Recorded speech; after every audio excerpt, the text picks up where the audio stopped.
Our videos for today is cooking and storytelling.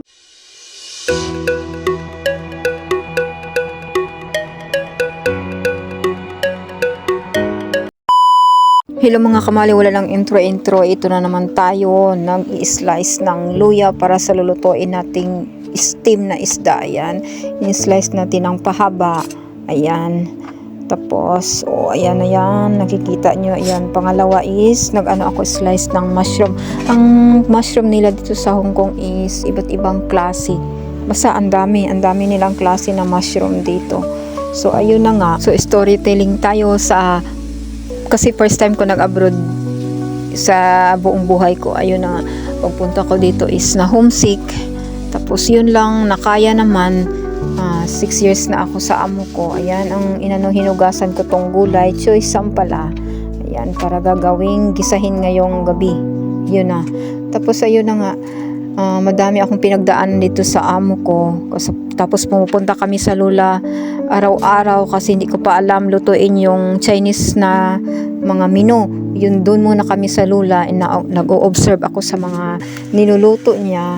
Ayan, slice na meat. Tapos yung slice na meat nilagay ko sa agad dyan. Sa lagayan ng yung kung saan ka mag-slice ng gulay dyan. Tapos ayan, ilatag mo lahat. Tapos ito, ilagay mo yung mushroom. Tapos i-roll mo. Iwan ko anong pangalan nito. Ang tagal ko na dito pero hindi ko alam kung anong pangalan dito sa Chinese. Basta yun na yun. At yun na nga. Yung sa amo ako nakakontrata pero sa papa niya, yun sa lolo is paghapon na pumupunta kami ng lolo sa sa bukid, nag-i-spray, pinapasan ko yung spray, inisprayhan namin yung punong mangga. O, di ba hindi ko yan sa kontrata ko is mag-take care lang ng bata, 2 bata, pero pagdating sa ibang bahay, sa bahay ng mama ng amo ko, dun pinapatrabaho, nagpasa ng mga door na stainless na malalaki dito kahit masakit na, minsan umiyak ako. Ayan na po yung ginawa kong slice na meat na may mushroom. Ayan. Kaya yun na. Pag gabi na, pag matulog na ako, umiiyak ako. Ayan na naman yung steam na isda ko na in-slice. Tapos lagyan ng paminta na buo. Ayan, i-roll mo dyan. 2019 yun to 2021. Dyan kami sa Lula araw-araw.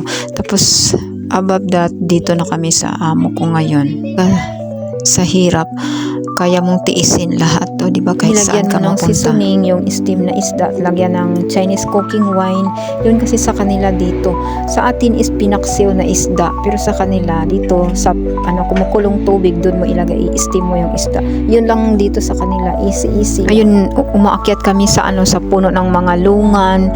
Yun, inakyat namin ang daming nila lungan, puno ng lungan, inakyat namin yan ang trabaho namin, hinaharvest. Tapos ito ang pangatlong menu ko is shrimp, lagyan ko ng butter. One time din nangyari, minudmud ng lula yung damit sa mukha ko, sobrang iyak ko pero deep inside lang ba, hindi ko lang pinapakita, basta marunong lang magtiis. So ayan na, ito nang niluluto kong shrimp. Inano ko ng butter, tapos ito ang isda na ini-steam ko. Ayan, yan lang dito, steam lang. Tapos ito yung slice na meat na may mushroom. Ayan, kinisa ko yan, nilagyan ko ng mga sauce, 2 klase ng sauce. Ayan, ayan may din yan, salted egg.